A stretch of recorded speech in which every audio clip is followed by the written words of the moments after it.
Welcome to ETV prime. Metal steel విషయంలో మరోసారి credit చోరీకి పాల్పడ్డారు చంద్రబాబు నాయుడు గారు అని జగన్మోహన్ రెడ్డి గారు తాజాగా ఒక సమీక్షా సమావేశంలో వెల్లడించారు. అద్దంకి నుంచి వచ్చినటువంటి వైఎస్ఆర్సీపీ కార్యకర్తలతోటి నాయకులతోటి జరిగినటువంటి మీటింగ్లో ఆయన మాట్లాడుతూ ఇది వాస్తవానికి క్రెడిట్ చోరీ కూడా కాదు, ఇంకా ఎక్కువ క్రెడిట్ దోపిడీ అనాలి దీన్ని అని చెప్పి మెటల్ స్టీల్ విషయంలో చంద్రబాబు నాయుడు గారు ఎలా క్రెడిట్ చోరీ చేశారు అనేటువంటిది డీటెయిల్గా చెప్పడం జరిగింది. వాస్తవానికి దావోస్ 2022లో ఆయన దావోస్ పర్యటనలో ఉన్నప్పుడే ఆదిత్య మిట్టల్ ఎవరైతే లక్ష్మీ మిట్టల్ కొడుకు ఆయన అప్పుడే అక్కడ కలవడం జరిగింది. దానికి సంబంధించినటువంటి ఎంఓయూలు అవన్నీ కూడా అప్పుడే చేసుకోవడం జరిగిందని కూడా చెప్పారు. గతంలో గూగుల్ డేటా సెంటర్ విషయంలో ఎలాంటి క్రెడిట్ చోరీ చేశారో అదాని డేటా సెంటర్ అని అది జగన్మోహన్ రెడ్డి గారి హయాంలోనే ఎంఓయూ కుదుర్చుకున్నటువంటి ఆ ప్రాజెక్టు విషయంలో ఎలా క్రెడిట్ చోరీ చేశారో దీని విషయంలో కూడా అదే తంతు, ఇది క్రెడిట్ దోపిడీ అనాలి ఇంకా అని చెప్పేసి ఆయన చెప్పుకొచ్చారు. మెటల్ స్టీల్ అని చెప్పి నక్కపల్లిలో మెటల్ స్టీల్ అని చెప్పి ఆయనే తెచ్చినట్టుగా దానికి బిల్డప్ ఇస్తూ దానికి ఒక అడ్వర్టైజ్మెంట్ ఇస్తూ దాని గురించి ఈ మధ్యకాలంలో పెట్టాడు.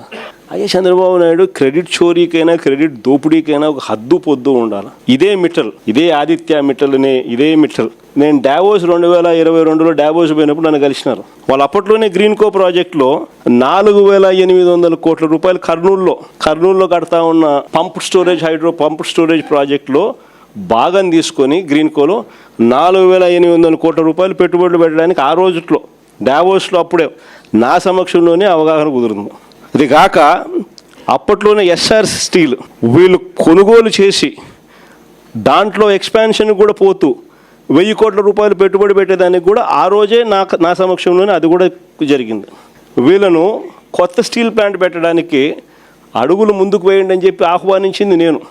రాష్ట్రానికి ఆహ్వానించి రమ్మని చెప్పి వాళ్ళని చెప్పి వాళ్ళు అధికారులకు కూడా చెప్పిన వాళ్ళు వస్తున్నారు, వాళ్ళకి ఎక్కడెక్కడ మనం భూములు ఇవ్వగలుగుతామో చూపించండి అని చెప్పి వాళ్ళు రావడము.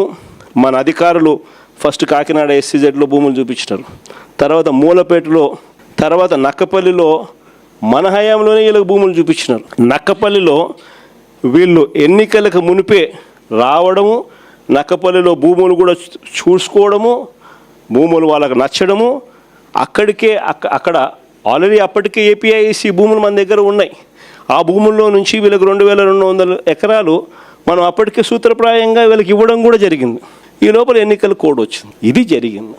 ఎన్నికలు అయిపోయిన తర్వాత చంద్రబాబు నాయుడు గారు మనం అంత దూరం తీసుకొచ్చిన ప్రక్రియను ముందుకు తీసుకుపోయినట్టు అంతే ఈయన చేసింది. ఎస్ఆర్ కొనుగోలు విస్తరణ కూడా అప్పుడే జరిగింది. ఆ తర్వాతే స్టీల్ ప్లాంట్ ఏర్పాటుకు ఆహ్వానం.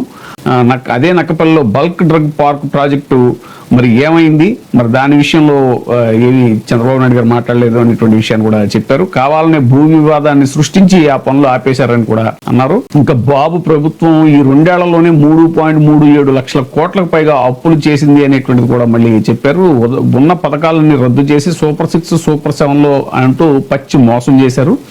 తగ్గిపోయిన ప్రభుత్వాదాయం ఎక్కడికక్కడ యథేచ్ఛగా దోపిడీ జరుగుతోంది అనేటువంటిది కూడా జగన్మోహన్ రెడ్డి గారు చెప్పడం జరిగింది. వ్యవస్థలన్నీ నిర్వీర్యమయ్యాయి, విద్య వైద్యం వ్యవసాయం నాశనం అయ్యాయి, పిల్లలు చదువులకు దూరం అయ్యారు, ఆరోగ్యశ్రీ పడకేసింది, ధరలు మండిపోతున్నాయి. ఈ యుద్ధం పేరు చెప్పి ధరలు విపరీతంగా పెంచేశారు. సిలిండర్ 2,000 3,000 అమ్ముతున్నారు.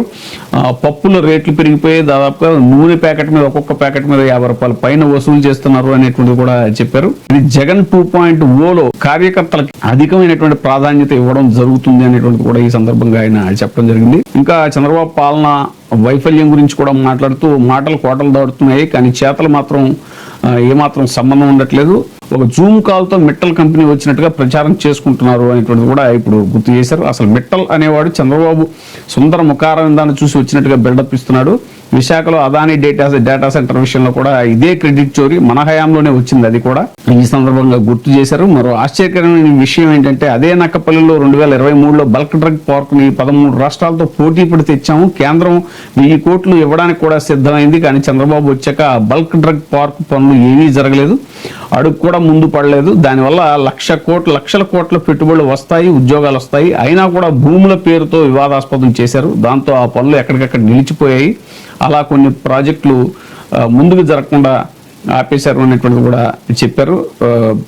నాడు మన ప్రభుత్వంలో 3 పోర్టుల పనులు వేగంగా పూర్తి చేశాము. నిధుల సమీకరణ ప్రక్రియ కూడా పూర్తి చేశాము. రామాయపట్నం పోర్టు దాదాపు 80% పూర్తి చేశాం. మూలపేట పోర్టు పనులు 30% పూర్తి చేశాం. మచిలీపట్నం పోర్టు 30% మన హయాంలోనే పూర్తయింది. కానీ ఈ 3 పనులు కూడా ఇప్పుడు ఆగిపోయాయి. ఎందుకు అని అంటే జగన్కి పేరు రావడం ఇష్టం ఉండదు చంద్రబాబు నాయుడు గారికి అనేటువంటి విషయాన్ని కూడా చెప్పుకొచ్చారు.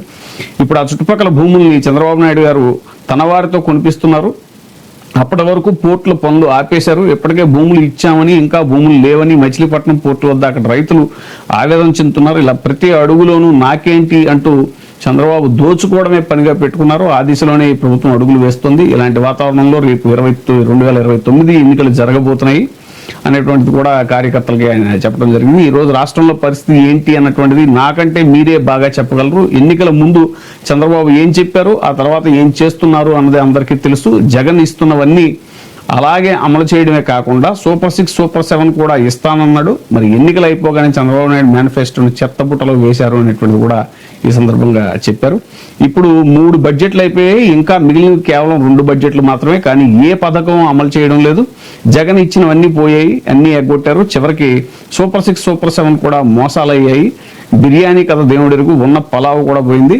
దీని గురించి ప్రజలు ఇంటింటా చర్చించుకుంటున్నారు అని జగన్మోహన్ రెడ్డి గారు ఈ సందర్భంగా అద్దంకి నుంచి వచ్చినటువంటి నాయకులు కార్యకర్తలతో చెప్పడం జరిగింది.